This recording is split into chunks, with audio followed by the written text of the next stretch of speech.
दोस्तों, उस समय पूरी दुनिया में हलचल मची हुई थी जब मैक्सिको की संसद में दो एलियन की लाशें पेश की गई। अलग अलग लोगों ने अलग अलग प्रतिक्रिया देना शुरू कर दिया। किसी ने इसे पब्लिकली स्टंट बताया तो किसी ने इनकी जांच की मांग कर दी। किसी ने कहा इन कंकाल को हड्डियों को जोड़कर बनाया गया है, यह नकली है। अगर कोई चीज़ संसद में पेश की गई तो सबूत भी देने पड़ेंगे और जांच का सामना भी करना पड़ेगा। उस जांच के बाद जो कहानी सामने आई उसने पूरे विज्ञान जगत को हैरान कर दिया। लेकिन दोस्तों, आगे बढ़ने से पहले आप सभी से रिक्वेस्ट है कि चैनल को सब्सक्राइब कर दें, मुझे अपने दोस्त समझकर, भाई समझकर। तो दोस्तों, हुआ यूँ था कि मैक्सिको की संसद में यूएफओ विशेषज्ञ की ओर से दो गैर मानव शव को दिखाया गया। इस यूएफओ विशेषज्ञ का नाम जेमी मौसम है। इस मामले में एक नया मोड़ तब आ गया जब इन शवों की जाँच की गई। मैक्सिको सिटी में डॉक्टरों ने नमूनों की जांच के लिए हाई टेक्नोलॉजी का इस्तेमाल किया। एलियन शवों पर एक्सरे परीक्षण से खुलासा हुआ कि इन शवों का निर्माण नहीं किया गया है और ना ही इनसे कोई छेड़छाड़ हुई है। इसका परीक्षण करने वाले नौसेना संस्थान के निदेशक John D Jesus jealous Benitez ने कहा कि न तो इन शवों को तोड़ा गया है और न ही जोड़ा गया है और न ही इनको बनाया गया है। इनके साथ न तो कोई छेड़छाड़ हुई है और न ही कोई हेरफेर हुई है। जैसे यह घटना सामने आई जिसने वर्षों पुरानी एलियन कॉन्स्पिरेसी थ्योरी को एक बार फिर से जिंदा कर दिया। यहाँ तक कि यह थ्योरी अखबारों के पहले पेज पर छपना शुरू हो गई। 13 सितंबर 2023 को एक मैक्सिकन रिसर्चर जेमी मौसम ने मैक्सिकन गवर्नमेंट के सामने दो एलियन लाशें रिवील की। आप इन्हें ध्यान से देखोगे तो आप पाओगे कि इनके कई सारे फीचर्स इंसानों जैसे होकर भी हम इंसानों से बहुत अलग हैं। जैसे इन एलियन की नाक की हड्डी। इन दो एलियन लाशों में से एक के पैर में 3 चिकन एग जैसे अंडे मिले हैं। हम इंसान तो अंडे नहीं देते और यह लाशें किसी बच्चे की नहीं बल्कि एडल्ट एलियन की थी। इसके बावजूद इनका आकार एक बच्चे के जितना है।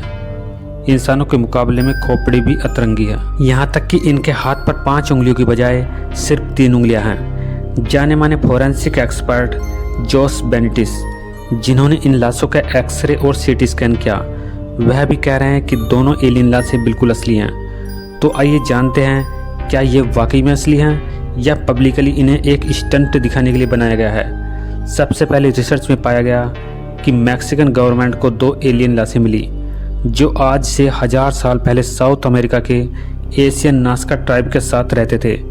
यह कनेक्शन साइंटिस्ट ने जोड़ा है। दरअसल 2017 में यूएफओ रिसर्चर जेनी मौसम और उनकी टीम पेरू की नास्का सिटी में एलियन की खोज कर रहे थे। नास्का इसलिए क्योंकि वहाँ पर एक जगह है नास्का लाइन्स, जहाँ पर कुछ इस तरह के जॉइंट शिलालेख बने हुए हैं और वहाँ के लोगों का मानना है कि ये शिलालेख एलियन सिविलाइजेशन ने बनाए हैं। इसलिए जेनी मौसम को लगा कि अगर उन्हें एलियन सिविलाइजेशन का कोई बड़ा सबूत ढूंढना है तो नास्का उनके लिए सबसे परफेक्ट जगह है। जब मौसम नास्का लाइन्स पर रिसर्च कर रहे थे तब उन्हें तो लाशें मिली जो 1000 साल पुरानी थी और पृथ्वी पर मौजूद किसी भी इंसान या जानवर से मेल नहीं खा रही थी। इन लाशों को उन्होंने मैक्सिको शिफ्ट कर दिया, जो उन पर कुछ टेस्ट किए गए जिससे कंफर्म हो गया कि दोनों लाशें पृथ्वी के किसी भी जीव से मेल नहीं खाती हैं। उनका डीएनए भी इंसानों से सिर्फ 70% मैच कर रहा था। इसलिए तो सबसे बड़ा रहस्य बन चुका था कि क्या ये वाकई में एलियन है या नहीं, क्योंकि इंसानों जैसा शरीर और उसमें मुर्गी जैसे अंडे कुछ अजीब ही लग रहा था। जोसेफ बेनिटिस की हालत ख़राब थी क्योंकि उन्हें लग रहा था कि ये दोनों लाशें कई सारे जानवरों की हड्डियों को जोड़कर ये एलियन ममीज़ बनाई हैं। इसलिए उन्होंने दोनों बॉडीज़ के सीटी स्कैन और एक्सरे किए। रिपोर्ट काफ़ी हैरान कर देने वाली थी क्योंकि यह लाशें किसी तरह जोड़ तोड़ कर नहीं बनाई गई थी। जिस बॉडी के पेट में अंडे थे वह एक फीमेल बॉडी थी। वह जीव किसी भी पक्षी की तरह 360 डिग्री के एंगल में देख सकते थे। और लास्ट में दोनों बॉडी में 2 स्ट्रेंज एलिमेंट ओस्मियम और कैडमियम भारी मात्रा में मौजूद मिले।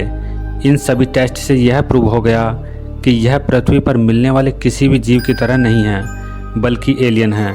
अब बारी थी सही मौका देखकर इन लाशों को सबके सामने लाने की, और वह दिन आया 13 सितंबर 2023।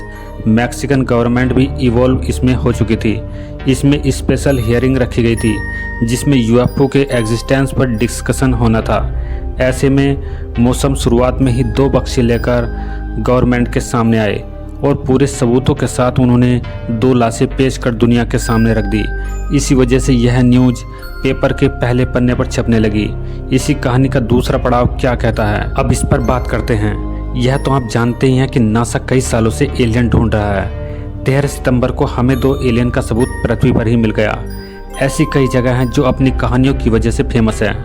यह आप शायद ही जानते होंगे, पेरू के नेचुरल हिस्ट्री म्यूजियम के रिसर्चर रुडोल्फ गोस्मोंडी उसमें से एक थे, जिन्हें वह एलियन अलग अलग हड्डियों से बने लग रहे थे।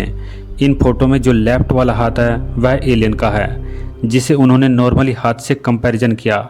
अगर आप इंसान के हाथ से अंगूठा और छोटी वाली उंगली को हटा दो तो यह एलियन बिल्कुल वैसे ही नज़र आते हैं जैसा यह एलियन दिख रहा है। यानी कि रुडोल्फ गोस्मोंडी बिल्कुल सही हैं और यह वाकई में द मेकशिफ्ट डमी है। दूसरा, मोशन के डीएनए टेस्ट में सामने आया कि इन लाशों का डीएनए इंसानों के डीएनए से 30% अलग है। लेकिन 2003 में चिली के अटाकामा डेजर्ट में भी ऐसी ही लाशें मिली थी। उनका भी डीएनए शुरुआत में ह्यूमन से 92% ही मैच हुआ था, लेकिन जब उनका एक बार फिर से डीएनए टेस्ट किया गया तो पता चला उनका डीएनए इंसानों से 98% सिमिलर था।